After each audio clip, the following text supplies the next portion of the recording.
तर माणूस आणि पशु यामध्ये एकच मोठा फरक आहे की माणसाला नियम घालून दिलेत शास्त्रकारांनी, धर्मानी.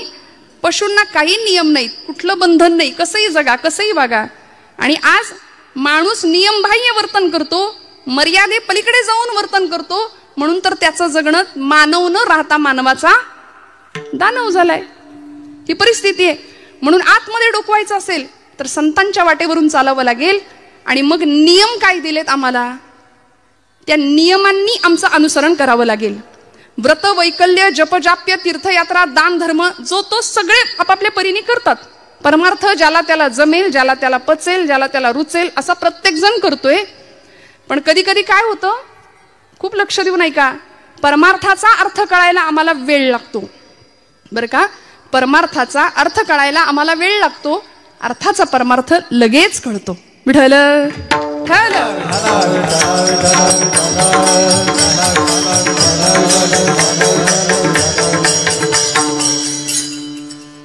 ऐकी नाही, अर्थाचा परमार्थ बरोबर कळतो म्हटलं. अर्थ आता लक्षात आलं ना.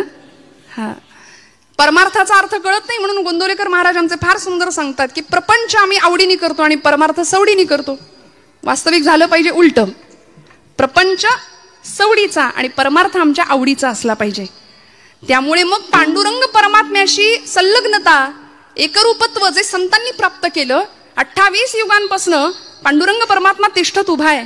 आणि आजच्या दिवशीचं महात्म्यच असं आहे की या एकादशीला आणि आषाढीला भगवंत सांगतात, आषाढी कार्तिकी विसरू नका मज, आषाढी कार्तिकी विसरू नका मज, आषाढी कार्तिकी विसरू नका मज, आषाढी कार्तिकी विसरू नका मज. सांगत असे गुजा पांडुरंग, सांगत असे गुजा पांडुरंग, आषाढी कार्तिकी विसरू नका मज, आषाढी कार्तिकी विसरू नका मज. पांडुरंगा सांगत असे गुजा पांडुरंगा, आषाढी कार्तिकी विसरू नका मज, आषाढी कार्तिकी विसरू नका मज. सांगत असे गुज पांडुरंग. आषाढीची वारी आणि कार्तिकीची वारी का महत्वाची? आपल्याला वाटतं म्हणून नाही जायचं, संतांनी सांगितलंय म्हणून जायचंच. पण खरं सांगू, हे कोण म्हणतंय? पांडुरंग परमात्मा गुज सांगतो. कुणाला? नामदेव महाराजांना. आषाढी कार्तिकी विसरू नका मज, सांगत असे गुज पांडुरंग. गुज म्हणजे काय हो? गुज गोष्टी. सोपं सांगू, आपल्याला सगळ्यांना कळेल. मराठी भाषा आपल्याला फार आवडते ना. आपल्या मराठीत सिक्रेट. देवाचं सिक्रेट काय माहितीये का? देव कुणाला सांगतो? आता संतांनी आपल्या गुज गोष्टी कुणाजवळ केल्या? देवाजवळ केल्या. देवानी आपल्या गुज गोष्टी खास असलेल्या, सखा मानलेल्या आपल्या संतांजवळ केल्या. आम्ही प्रापंचिक माणसं आपल्या गुज गोष्टी आपल्या आपणातच करतो. काय कसं काय चाललंय, बरं आहे का? आपल्या गप्पा सुद्धा यंदा पावसाळा कसा, हिवाळा कसा, उन्हाळा कसा, याच्यातच आम्ही रमलो. म्हणून तर ती नाती गोती ती गोत्यात आणतात. ती नाती आम्ही गमतीने म्हणतो, नात्यातली माणसं ना त्यातली असतात. मग बोलायचं कुणाशी हो?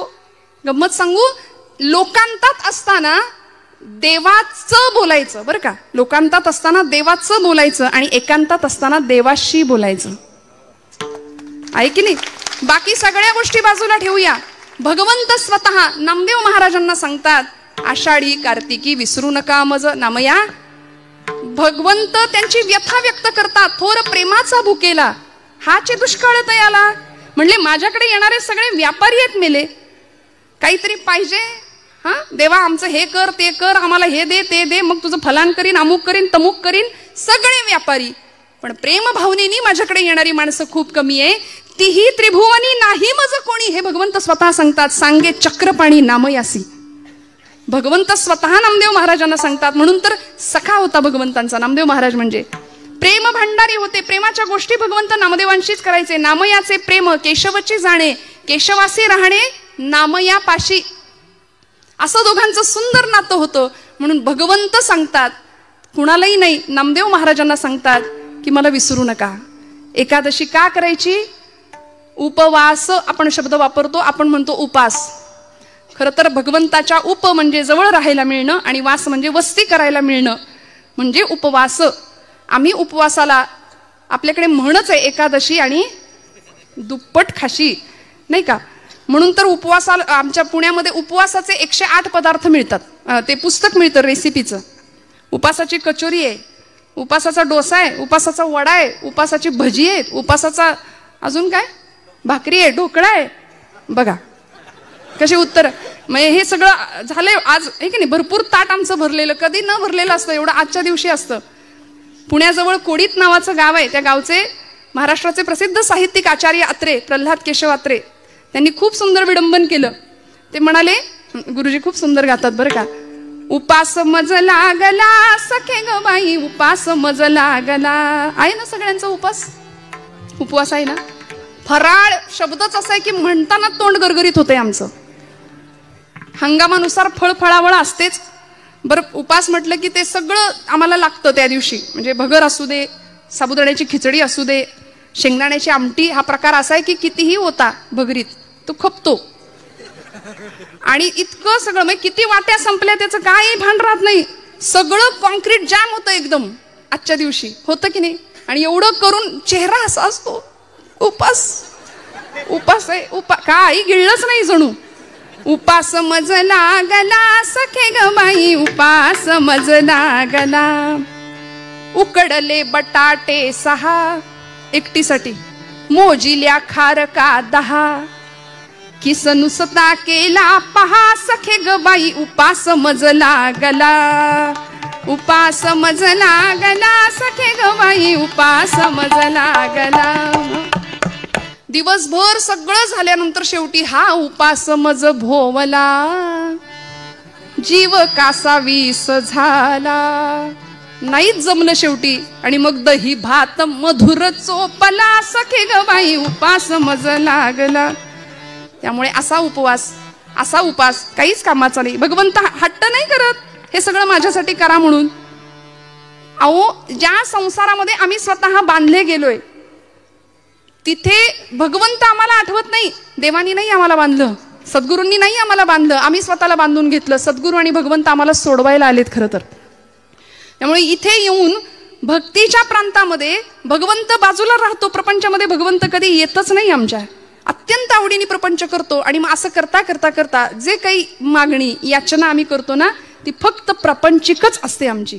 काय मागायचं? नामदेव महाराज इतकं आगळं वेगळं सुंदर विलक्षण मागणं मागतात. प्रश्न असा आहे, 2 प्रश्नांची उकल करून मी पुढे जाणार. संतश्रेष्ठ नामदेव महाराजांनी भगवंताकडे मागणं मागितलं. नामदेवांनीच काय, अनेक संतांनी मागितलं. तुकोबांनी मागितलं, ज्ञानोबरायांनी मागितलं. समर्थ रामदास स्वामी म्हणतात, कल्याण करी रामराया जनहित विवरी, तळमळ तळमळ होतची आहे तुझा तूची सावरी. माऊलींचं पसायदान प्रसिद्ध आहे.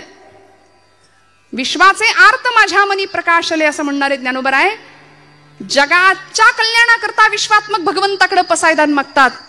जे खळांची व्यंकटी सांडो, तया सत्कर्मी रती वाढो, भूता परस्परे पडो मैत्र जीवांचे.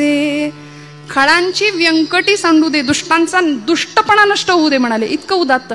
जगाच्या पाठीवर इतकं ताकदीचं मागणं कुणीच नाही मागितलं. मागणारा तितक्या ताकदीचा, देणारा सुद्धा तेवढ्याच ताकदीचा आहे. ज्ञानोबांचं मागणं आम्हाला सगळ्यांना माहिती आहे.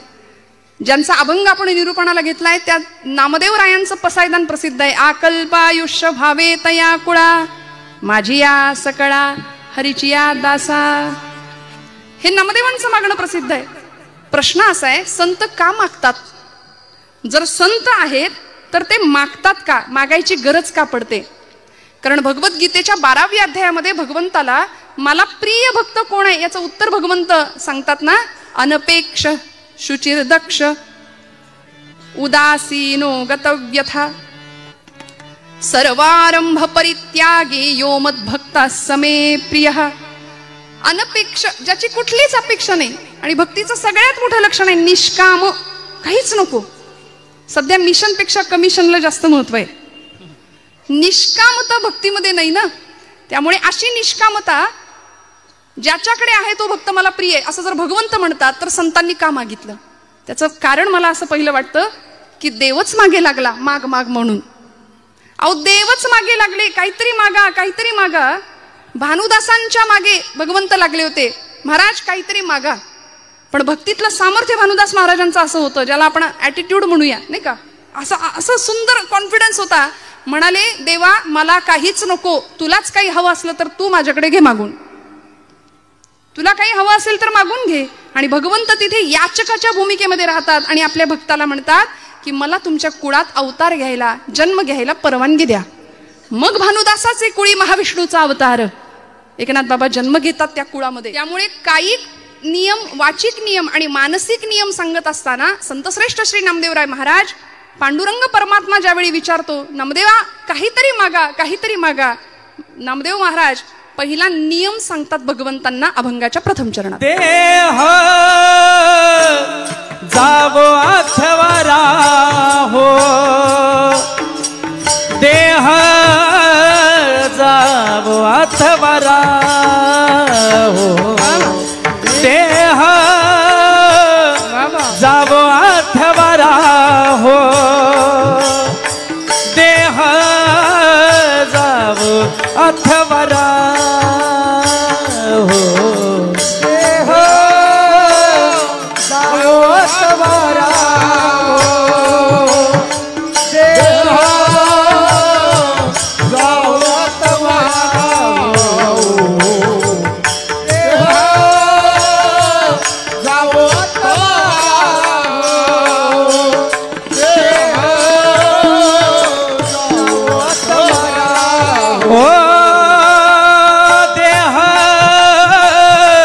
जावो अथवा हो, देह जावो अथवा हो, देह जावो अथवा हो, देह जावो अथवा हो, देह जावो अथवा हो, देह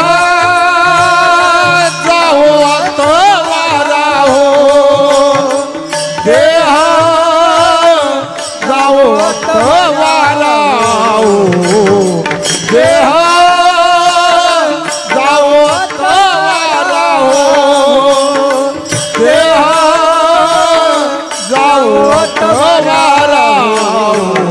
पांडुरंगी दृढ भाव, पांडुरंगी दृढ भाव, चरण सोडी सर्वथा, चरण सोडी सर्वथा, चरण सोडी सर्वथा, चरण सोडी सर्वथा. पांडुरंगे दृढ भाव, पांडुरंगे दृढ भाव, चरण सोडी सर्वथा, चरण सोडी सर्वथा, चरण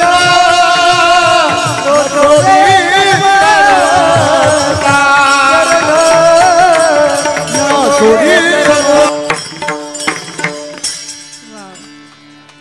वाचवा वाचवा, काटकसर नका करू बरं का. आवडल्यानंतर दाद मनापासून आली पाहिजे आणि ती छान दिलखुलासपणे दिली गेली पाहिजे. टाळ्या वाजवा ना जोरदार. देह जावो अथवा राहो, पांडुरंगी दृढ भावो, चरण सोडी सर्वथा आण तुझी पंढरीनाथा. संतश्रेष्ठ नामदेवराय महाराज म्हणतात की देवा कायिक नियम सांगितला, माझा नियम आहे भगवंता, देह जावो अथवा राहो, माझा देह गेला तरी चालेल, राहिला तरी चालेल, फरक पडत नाही, पण देह जावो अथवा राहो, पांडुरंगी दृढ भावो, तुझ्या चरणांवरती, तुझ्या नामाशी, तुझ्या गुणांशी माझं सख्यत्व जुळलं गेलं पाहिजे, भगवंता मी तुझ्या अनुसंधानातच कायम राहिलो पाहिजे, ही नामदेव महाराजांची वाचिक नियमावली आहे, कायिक नियमावली आहे बरं का. कायिक तप देहाचं तप आहे की भगवंतासाठीच हा देह समर्पित करणार आहे. मना चंदनाचे परित्वा झिजावे समर्थ म्हणतात. देह या शब्दाचा अर्थच असा आहे, यद्दहते नित्यम तद देहम, जो सतत जळतोय त्यालाच म्हटलंय देह. नामदेव महाराजांना माहिती आहे हा देह जाणार आहे, देह जाईल जाईल त्यासी काळोबा खाईल. देह हे काळाचे धन कुबेराचे, तेथे मनुष्याचे काही आहे, संपणार आहे. नामदेव महाराज म्हणतात देह संपला तरी चालेल, राहिला तरी चालेल, पण तुझ्याशी अनुसंधान आमचं असलं पाहिजे. देह जावो अथवा राहो पांडुरंगी दृढ भावो, तो भाव आमचा तुझ्या चरणांजवळ दृढ असला पाहिजे. आणि असा देह यद्दहते नित्यम तद देहम. तुम्ही म्हणाल कुठे काय जळतंय, देह जळतो म्हटलं ना मी आता. तुम्ही म्हणाल कुठे काय जळतंय, आता अजून थंडी म्हणावी अशी नाही सुरू झाली, पण आता हिवाळ्याचे दिवस सुरू होतील आणि काय जळतंय सांगताय. खरं आहे ना, जळतं बरं का. रोज आपण भोजनाला बसल्यानंतर भूक लागते, आतमध्ये अग्नी आहे प्रत्येकाच्या, तो अग्नी पेटलेला आहे, प्रज्वलित आहे, म्हणून आम्ही इथं बसलोय, चालतोय, उठतोय, फिरतोय. तो अग्नी एकदा विझला की लोक म्हणतात उचला, है की नाही.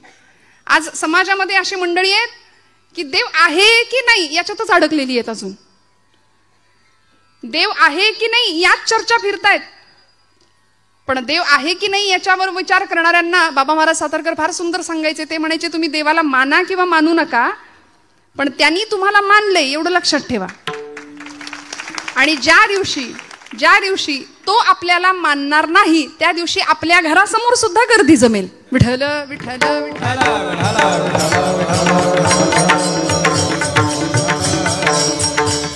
त्यामुळे या देहामध्ये एक अग्नी आहे, डॉक्टरी शास्त्र त्याला जठराग्नी म्हणतंय. भगवंत म्हणतात अहम वैश्वानरो भूत्वाम प्राणिनां देहमाश्रिताः. तो वैश्वानर अग्नी आहे, त्या अग्नीला आम्ही अन्नाची आहुती देतो. देहाचं भोजन काय आहे, अन्न हे देहाचं भोजन आहे, पण आत्म्याचं भोजन हे भजन आहे बरं का. भजन हे आत्म्याचं भोजन आहे. त्यामुळे देहाला आहुती आहे अन्नाची, मनाचं काय, आत्म्याचं काय, त्याला भजनाशिवाय पर्याय नाही. मग या देहाला अन्नाची आहुती आम्ही घालतो कुठपर्यंत, आतला अग्नी प्रज्वलित आहे तोपर्यंत. एकदा आतला अग्नी विझला की मग बाहेरचा अग्नी असतो. त्यामुळे बाहेरून पेटवण्याआधी, प्रज्वलित अग्नी करण्याआधी संत म्हणतात आतला अग्नी प्रज्वलित करूया. कुठला अग्नी, देहबुद्धीचा अग्नी. मी म्हणजेच देह आहे, ही जी धारणा आम्ही केली आहे ना आमच्या बुद्धीनी, तो मी म्हणजे देह नाहीये, या देहामध्ये असणारा मी कुणीतरी वेगळा आहे याची जाणीव करून घेणं आणि भगवंताशी तादात्म्य पावणं. तुकोबराय म्हणतात देह नवे मी हे सरे, उरला उरे विठ्ठल. स्वामी स्वरूपानंद नावाचे संत आहेत पावसला कोकणामध्ये. ते म्हणतात मी माझे मावळो सर्व, तू तुझे उगवो आता. माझं पण अहंता ममता संपून जावी, देहाची आसक्ती संपून जावी आणि आतला प्रत्यय व्हावा, मग आनंद काय मिळणार आहे हो. तेथीचा आनंद ब्रह्मांडी न समाये, तेथीचा आनंद ब्रह्मांडी न समाये. उपमे शिकाय देऊ सुखा,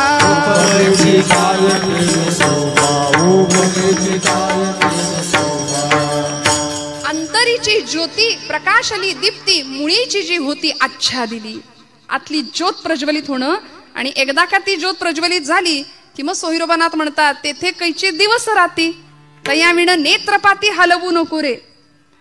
आणि अशा अवस्थेमध्ये तो प्रकाश आत्मचैतन्याचा जागृत व्हावा, मग देह गेला तरी हरकत नाही. आणि खरंय झिजणं फार महत्वाचं आहे हो. शीर्यते यत् शरीरम म्हटलंय, जे सतत झिजतंय त्यालाच तर शरीर म्हटलंय. 25व्या वर्षी जी देहाची अवस्था आहे ती 75व्या वर्षी नाही. नामदेव महाराज म्हणतात मी देहाची नश्वरता मानतो, मला माहिती आहे देवा देह गेला तरी चालेल, पण तुझं अनुसंधान सुटता कामा नये. पांडुरंगी दृढ भावो. काय अवस्था होती. आजचा जन्मदिवस आहे नामदेव महाराजांचा. भगवंतावर नितांत प्रेम करावं, भगवंताशी बोलावं, खेळावं, नवे वेळ आली तर भांडावं सुद्धा भगवंतासोबत. जन्म झाला पंढरपुरामध्ये, गुणाई मातेला दृष्टांत झाला पांडुरंग परमात्म्याचा की माझ्या पंढरपुरामध्ये येऊन राहा, आणि मग गुणाई मातेनी हट्ट करावा की मला पंढरपूरला जायचंय. पंढरपूरला ही सगळी मंडळी येतात. पंढरपुरामध्ये आल्यानंतर कार्तिक शुद्ध एकादशीचा म्हणजे आजचा दिवस संतश्रेष्ठ नामदेव महाराजांचा जन्म, भगवंताच्या नामासाठी हा अवतार होता. नामाचाच प्रचार प्रसार पुढच्या काळामध्ये केला म्हणून नाव सुद्धा ठेवलं नामदेव. असा भक्तीचा पताका भक्तीची हातामध्ये घेतली, जिला एक टोक होतं नामाचं, एक टोक होतं ज्ञानाचं आणि दांडा होता तो भक्तीचा. म्हणून धर्माची पताका असते बरं का, झेंडा पक्षाचा असतो. त्यामुळं धर्म पताका संतांनी हातामध्ये घ्यावी आणि अवघं भारत भ्रमण करावं. नामदेव महाराजांचं इतकं विलक्षण कार्य आहे. आजच्या दिवशी त्यांचं स्मरण नाही केलं, खरं तर त्यांचा अभंगही त्याच कारणासाठी घेतलाय तर आपली मोठी चूक ठरेल. 5 वर्षाचे होते नामदेव महाराज, फक्त अलौकिक सिद्धी 5व्या वर्षी आणि नामदेव गाथा म्हणजे स्वतःच जणू काही आत्मचरित्र लिहावं नामदेव महाराजांनी, की ज्या पद्धतीने अनुभव व्यक्त करावे, कशा पद्धतीने भगवंत आपल्याशी बोलत होते, कशा पद्धतीने खेळत होते, कशा पद्धतीने मी भगवंताशी भांडत होतो. 5व्या वर्षी अलौकिक सिद्धी प्राप्त करावी. नामदेव महाराजांनी सकाळची वेळ, दामाशेटी पहाटे उठलेत आणि नामदेव महाराजांना सांगतायत, उठवलं नामया, आजचा नैवेद्य पांडुरंगाला तू अर्पण कर बरं, मी गावाला चाललोय, परगावी चाललोय. पूर्वीची मुलं आई वडिलांचं ऐकायची, आता असं सांगावं लागेल या गोष्टी म्हणून मी हात जोडून जिथं जाते तिथे माता भगिनींना सांगते, आपल्या लेकरांना कीर्तनाला घेऊन या. काळाची खूप मोठी गरज आहे, ती खूप मोठी. आमच्या पोरांच्या आयुष्यात दुसरं काही नसतं. सकाळी टीव्ही, दुपारी टीव्ही, संध्याकाळी टीव्ही, रात्री टीव्ही, नाहीतर मग मोबाईल हातामध्ये आहे. या पलीकडे जाऊन जीवनाचं तत्वज्ञान संतचरित्रांच्या माध्यमातून कळायचं असेल तर या धर्ममंडपाखाली लेकरांना घेऊन आलंच पाहिजे, यावंच लागेल आपल्याला. नामदेव महाराज कधी कळतील आम्हाला? 5 वर्षाचे होते नामदेव महाराज. आई वडिलांनी सांगितलं, नामया देवाला नैवेद्य अर्पण करायचंय तुला. ऐकलं. 5 वर्षाचे होते. आईच्या मागे पहाटे बसणं लागले, आई आई लवकर लवकर पांडुरंगाला भूक लागली असेल, त्याच्याही आधी मला भूक लागली, लवकर जेवायला दे, लवकर नैवेद्याचं ताट तयार कर. गुणाई मातेनी तयार केलं नैवेद्याचं सुंदर ताट आणि केळीच्या पानाने झाकून दुडू दुडू दुडू धावत राऊळामध्ये आलेत नामदेव महाराज. पांडुरंगाच्या समोर उभे राहिले, मंडल केलं, ताट ठेवलं, पाणी फिरवलं. करा सुरुवात म्हणले, आता करा सुरुवात देवा. तर एवढ्या अर्जवानी देव उठणार आहे का हो? देव जेवणार आहे का हो? इथं माणसातल्या माणसाशी आम्हाला नीट वागता येईना, बोलता येईना. पाषाणातला देव आमच्याकडून कधी उठणार? पण नामदेवांचा अर्जव काय होतं? देह जावो अथवा राहो, पांडुरंगी दृढ भावो. भगवंता पांडुरंगा, रोज माझे वडील येतात. किती वय आहे? 5 वर्षाचं वय आहे फक्त. आपल्या घरातलं आठवून बघा, 5 वर्षाचं लेकरू.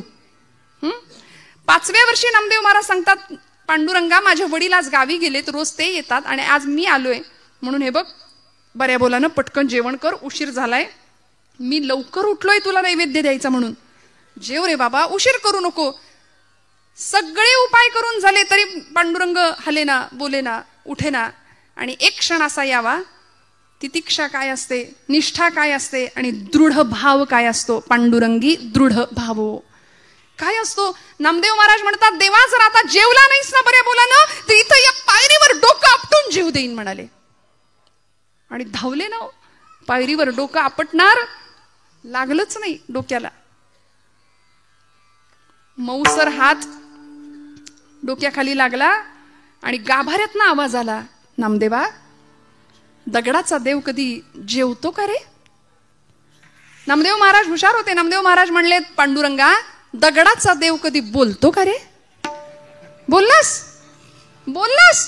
चल चाटून पुसून स्वच्छ कर. सगळं ताट स्वच्छ करायला लावलं देवाला आणि रिकामं ताट घेऊन नामदेव महाराज घरी येतात. गुणाई माता सांगते, नामया एवढा धीर नाही का रे धरवला कार्ट्या? सगळं संपवलंच नैवेद्याचं ताट. आई मला भूक लागली, लवकर जेवायला वाढ. गुणाई माता म्हणते, अरे जेवलास ना तिथे? नाही ग आई, ज्याच्यासाठी होतं तो जेवलाय. कोण? देव जेवला? हो आई, देव जेवला. नामदेवा खोटं बोलायला लागलास का रे? अगं आई नाही ग बाई, ज्याच्यासाठी होतं तो जेवला. कुणी बघितलं? अगं कुणी कशाला बघायला पाहिजे? या या डोळ्यांनी मी ग पाहिला, या या डोळ्यांनी मी ग पाहिला,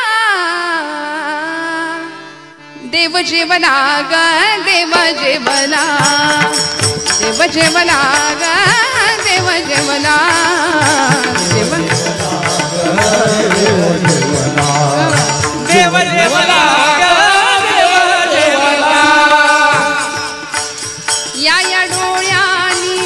या डोळ्यांनी मी ग पाहिला, या डोळ्यांनी मी ग पाहिला, देव जेवला ग देव जेवला, देव जेवला ग देव जेवला, देव जेवला ग देव जेवला, देव जेवला ग देव जेवला.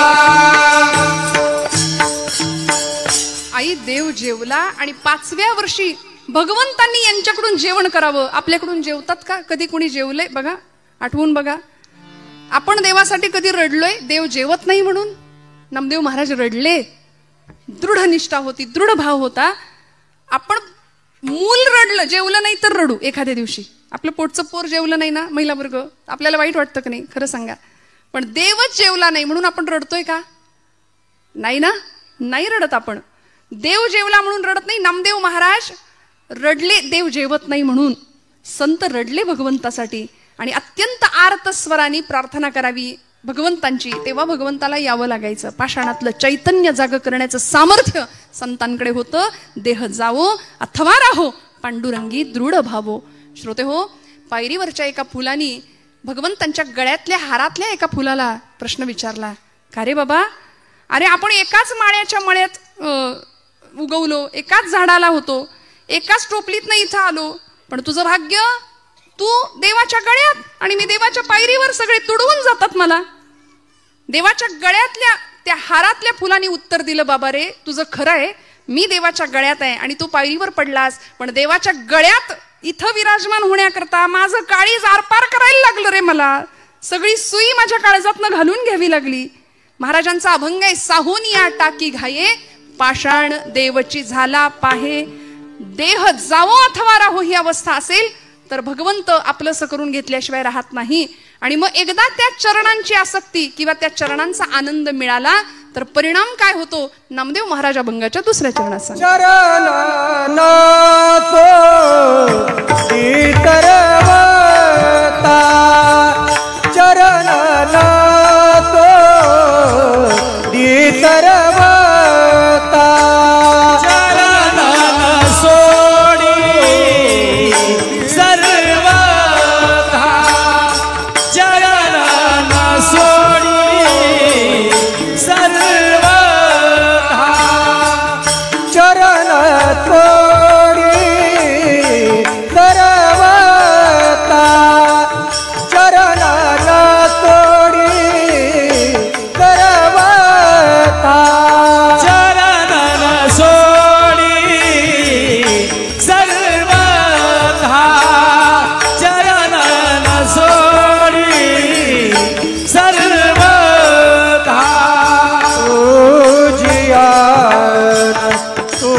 चरण न सोडी सर्वथा तुझी आण पंढरीनाथा. शपथ घेतली देवाचीच, देवा आता तुझे चरण सोडणार नाही. आता तू गवसलास, तू प्राप्त झालास, आता तुला सोडणार नाही. जनी म्हणे बा विठ्ठला आता जीवेन सोडी तुला. ही जनाबाईंची पण अवस्था होती. काय आहे असं त्या चरण सुखामध्ये? काय सांगू तुझ्या चरणीच्या सुखा, अनुभव ठाऊ का नाही तुझं देवा. तुलाच माहिती नाही तुझ्या इथे काय आनंद आहे. का उभा राहिला देव विटेवर? भक्तांच्यासाठी तिष्ठत उभा राहिला. आणि प्रेमाचा भुकेला असलेला भगवंत, त्या भगवंताची ओढ खऱ्या संतांना लागली. त्या चरण सुखासाठी सगळी मंडळी आषाढी कार्तिकीची वाऱ्या करू लागली भगवंताला बघण्याकरता. काय आहे असं त्या भगवंताच्या दर्शनामध्ये काय मिळालं? नाथबाबांनी फार सुंदर सांगितलं. कृष्ण मूर्ती होय गे, कळो आली सोय गे, प्राणाचाही प्राणू पाहता, सुख सांगो काय गे. तुळशी माळ गळा गे, कस्तुरीचा टिळा गे, तुळशी माळ गळा गे, कस्तुरीचा टिळा गे. तुळशी माळ गळा गे, कस्तुरीचा टिळा, तुळशी माळ गळा गे, कस्तुरीचा टिळा.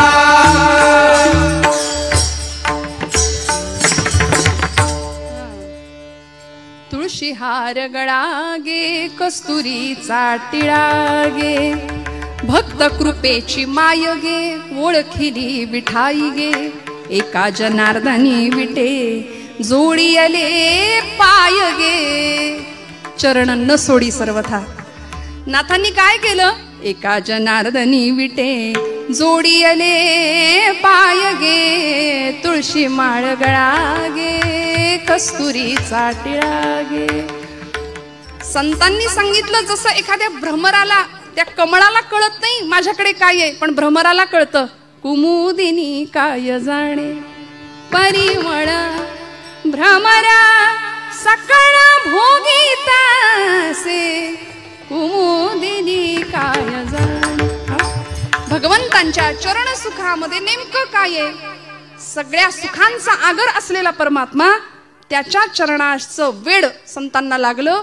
म्हणून आता तुझे चरण सोडणार नाही. नामदेव महाराज म्हणतात, चरणन सोडी सर्वथा. आण शपथ त्याचीच घेतली. आण तुझी पंढरीनाथा, देवा माझे मन लागो तुझे चरणी, देवा माझे मन लागो तुझे चरणी.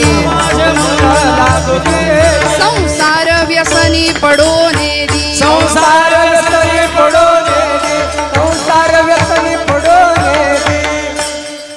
नामस्मरण घडो संत समागम, वाऊगाची भ्रम नको देवा. नाथांचं मागणं आहे.